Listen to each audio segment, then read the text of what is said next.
Greetings and welcome to the Dr. J Vlog series. It is Thursday, July 10th, 2025. And on Thursdays, we talk about knowledge and science. But before we get started, a shout out to my childhood friend, Hal. He's a couple months younger than I am, but it's his birthday today. So happy 63rd, Hal. Okay, and the theme for this week is work. Right? This is sort of the work week for the Dr. J Vlog series, pun intended there. So what about physical work? That is to say, the physics of work. In physics, work is the energy transferred to and from an object through the application of force along some type of displacement or movement. At the most basic level, if you have a constant force aligned with the direction of the motion, then work equals the product of the strength of the force applied and the distance traveled. So there's a very basic mathematics behind all of this too. I learned this in high school physics. Maybe you did as well.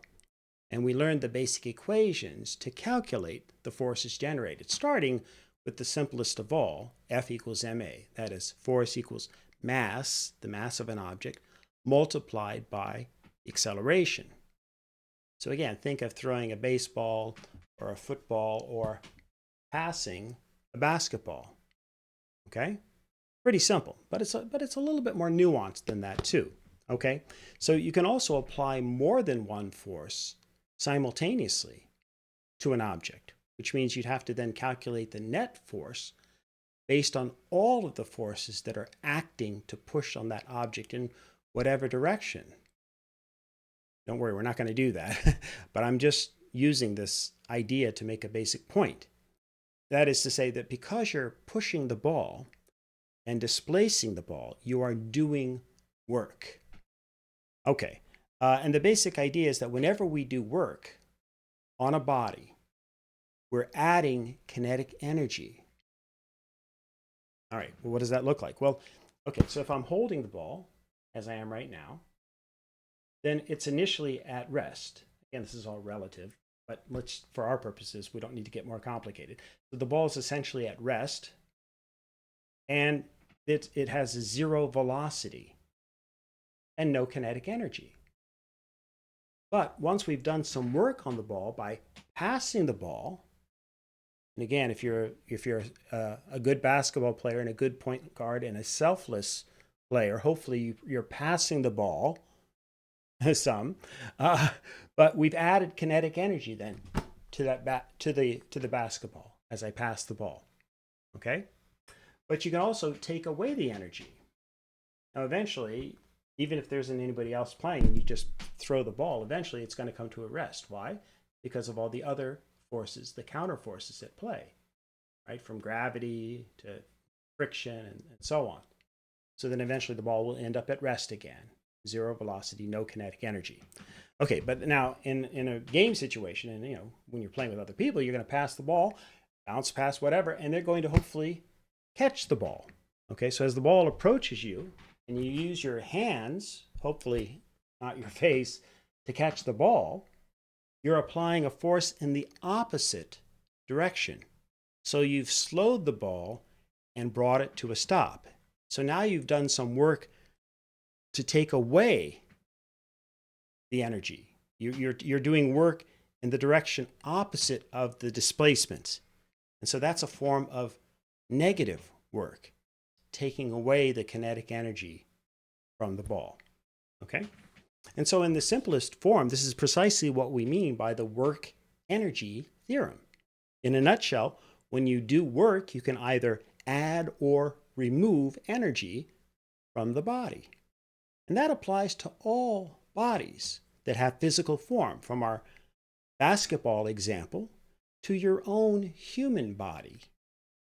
That's why, among other things, we can say we're working on our bodies when we're out there running or lifting weights or whatever. And in fact, we even have a term for when we're doing physical exercise. We say that we're working out. Right? We're working out. Yes, we're literally doing work on our bodies, applying forces and so on and so forth. But here's the broader point. This is where it connects to all of the themes this week.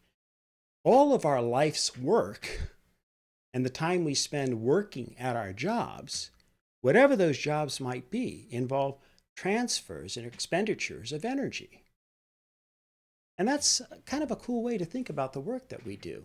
We're applying ourselves physically and mentally to the task at hand to create some kind of motion, some kind of displacement, some kind of physical outcome.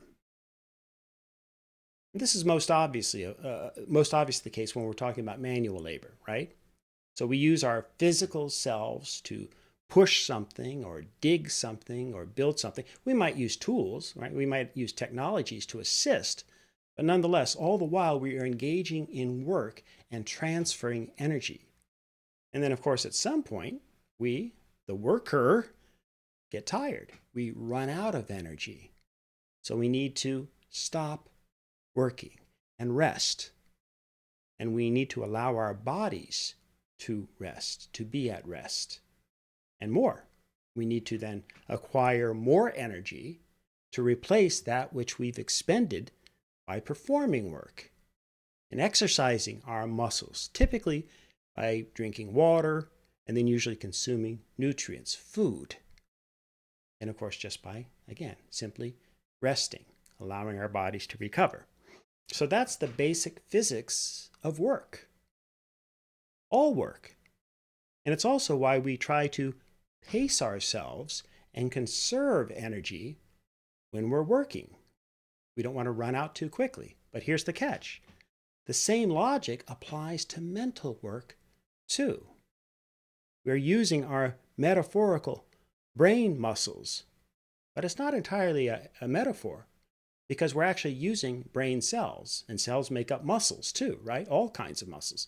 So we're using our cellular, our brain cells to actually do some type of mental work.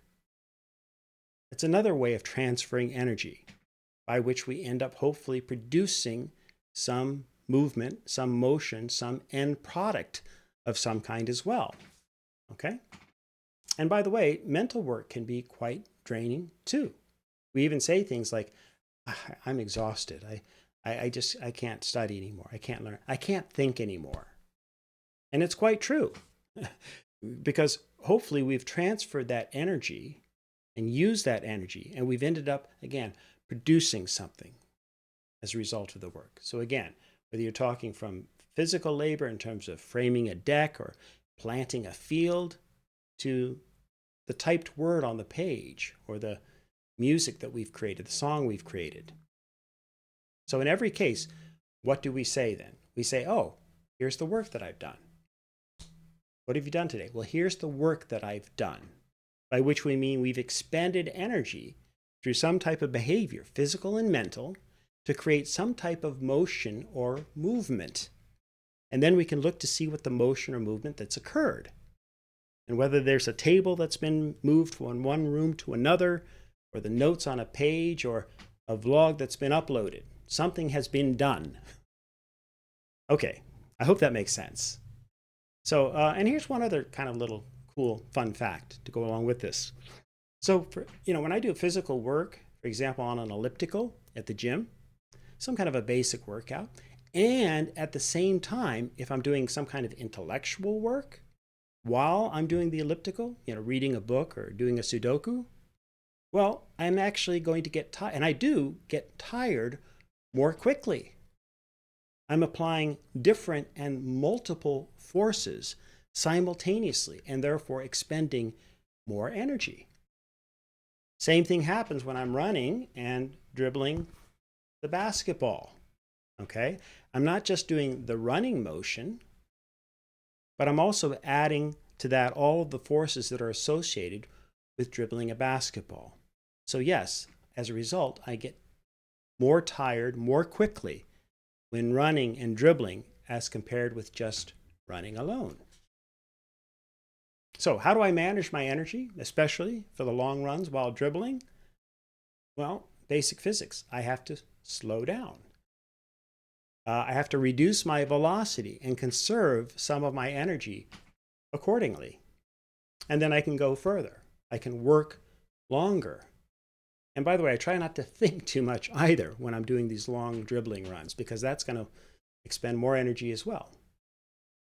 And so, again, maybe that's what you need to do from time to time. Maybe you need to slow down, pace yourself, gauge your energy expenditures in terms of the work that you're doing.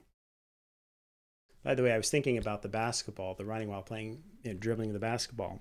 And I was thinking that I could make it even more complicated or expend more energy if I was running and dribbling the basketball, and then I had my earbuds in and I was listening and doing Duolingo, right? That'd be crazy. But, it's possible. But again, I'd be getting, it's too much work. I don't do it. I'm not going to try and learn a language while I'm running and dribbling a basketball. It could be done, but again, I'm just going to get tired more quickly. And then, I was thinking about really crazy ideas. So I was thinking I could be running, dribbling a basketball, and then, lifting a weight, dribbling with one arm, lifting a weight with another, and listening to Duolingo. And yeah, I'd get exhausted in almost no time. All the different forces at play, et cetera, et cetera. Okay, so yes, you need to look at the work that you do in your life, okay, from a physics standpoint, from a natural science standpoint, at least once in a while. And if nothing, look at how you're working, how you're expending your energy, the ergonomics of your work environment, and whether you're working efficiently or not. We'll talk about ergonomics another day, but it basically refers to the idea of workplace design and how best to arrange the work environment so that you can expend your energy in the most efficient ways possible. So in short, are you wasting time and energy? If so, why is that? What can you change to make your environment more efficient? Or how can you be more efficient in your work? And again, most importantly, for many of us, one of the keys is, in terms of our long-term health and adjustment and well-being and happiness, we need to slow down our work. We need to do perhaps less work or manage our energy more efficiently, or some combination thereof. Anyway, I hope this has helped you to think about work, not just from a physics standpoint, but maybe you can combine this with your other ways of thinking about work and be a little bit wiser as a result. All right, as ever, until next time we meet, may you and yours continue to work, expend energy, to create peace in your lives, nurture love in your hearts, and dole out hugs in abundance. Transfer that kinetic energy. That is, do some work and add some positive energy into your worlds. And I'll see you soon.